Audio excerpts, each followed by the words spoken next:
Welcome back to another episode of Thinking Caps, and today we're talking about 5 predictions marketers cannot ignore in 2021. These are things you have to act on. Let's dig in. Okay, Rich, 5 predictions that marketers have to deal with. What's number 1? Well, my first prediction, and actually some of the subsequent predictions after this, could be entitled "No Cookies, No Problem." Now, we all know cookies are going away. It's causing marketers to change some of their processes and strategies. And Forrester makes a good prediction, I think, for 2021, which is that as part of this issue with cookies going away, 25% of CMOs will adopt a zero-party data strategy in 2021. Now, what is zero-party data?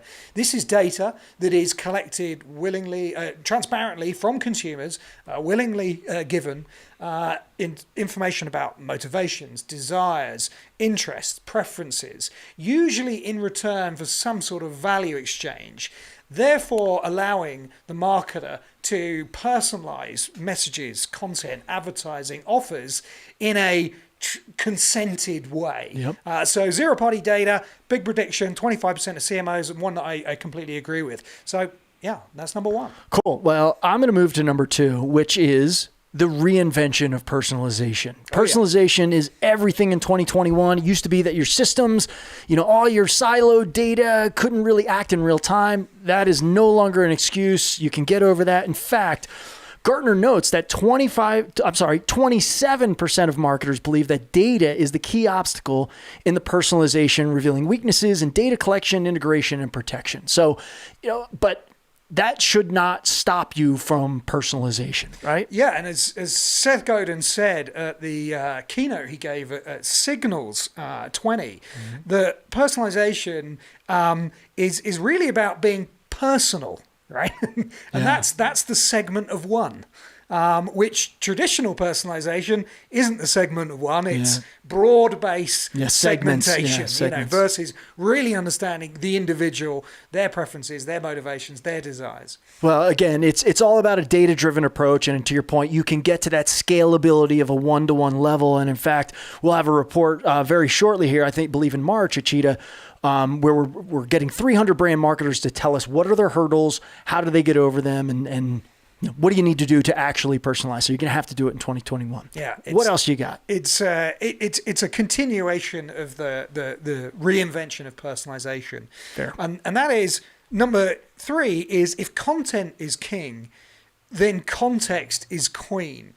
And what we mean by that is all of this data that we now need to collect around consumers because cookies are going away. So that is, not just zero-party data strategies, which is where you ask the consumer for information about their preferences and desires, but you can also, as a brand, pull together all of your first-party data from all the interactions you have direct with that consumer, whether they're coming into your shop and interacting with your point-of-sale system, or going onto your website and making an order there, or opening emails, or whatever it may be, whatever interaction they have, mobile, social, web, in-store, bringing all those data points together to really understand that consumer and their behavior.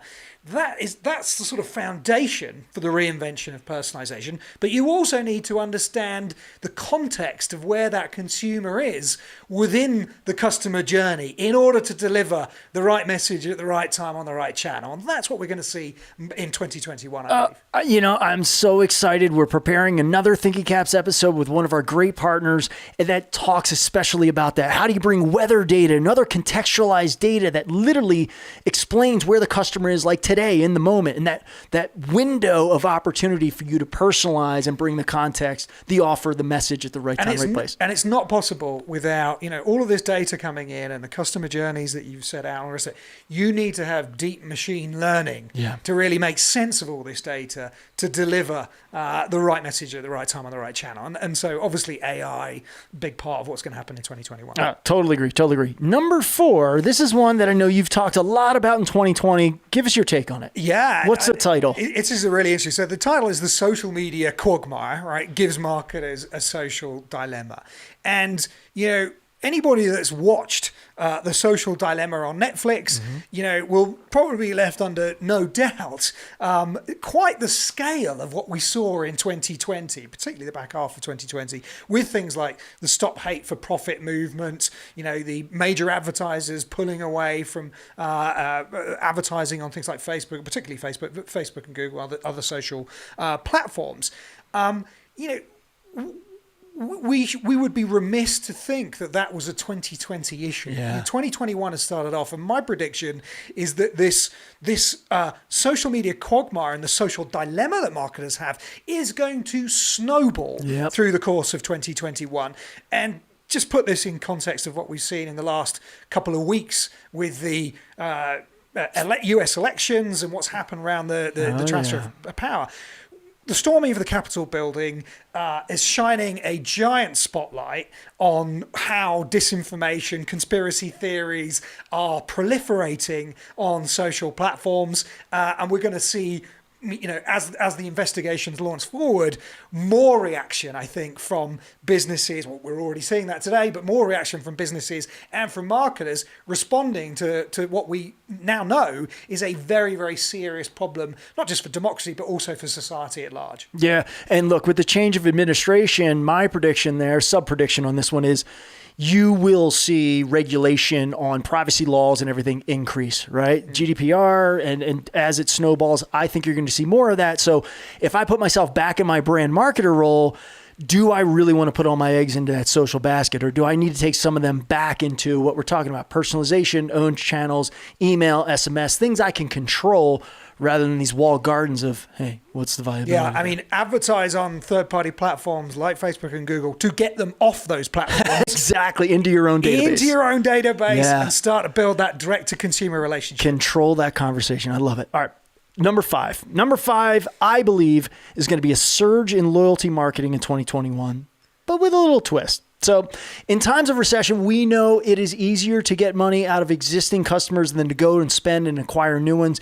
You need to do both. You need to balance that, but it's going to be a lot easier to get money out of your loyalty programs if you don't have one. So in fact, we commissioned some original data last year in 2020. And we found that 9 times as many Americans are looking for more loyalty from the brands that they actually engage with. So that's participation in more loyalty programs. Yeah. Like, that's a clear indication from consumer research that brands need to be putting more loyalty programs in place. They need to be investing in the loyalty programs they have and leveling up. Guess what? I mean, that's massively connected to what we're talking about here with the social media quagmire. If you advertise on those platforms, get them into your database, and then put the loyalty program in place to incentivize more engagement over time, that's how you can start to do your personalization direct to consumer. You're reducing your risk of putting all your eggs in the social media platform basket. I mean, it's all connected. It's creating your own environment for your consumers to interact in. And look, everybody has loyalty, and let's not just say that loyalty is points equals rewards, redemption of 1,000 points equals $10. I mean, there's emotional loyalty there. There's a lot of things that go on in loyalty. And look, we've seen as the case study with Salen Group from the Signal session in late 2020, they're getting a 10 times lift in revenue from using personalization in their loyalty platform. So not only can you get more out of loyalty, but you can really personalize it and get even bigger lift. So loyalty is a must-have. If you have one, think about rebooting it. Make sure your strategy's on point. Make sure you're personalizing, but loyalty is a huge one. I would also just quickly add to that if you're thinking about loyalty and you're thinking, well, I'm not a hotel or an airline, why do I need a loyalty program? Go check out the Vans case study at Signals on the CHEETAHDigital.com, where their loyalty program is all about experiences. Yeah, it's no not about discounts. It's not discounts. It's not points for purchases. It's about getting that relationship between you and the consumer. 50% of their direct-to-consumer revenue in North America is booked through loyalty. Okay, that's it for today. We're keeping it short. Again, you can find us on CHEETAHDigital.com, all of our resources, our blogs, Apple, for our podcast. We'll see you next time.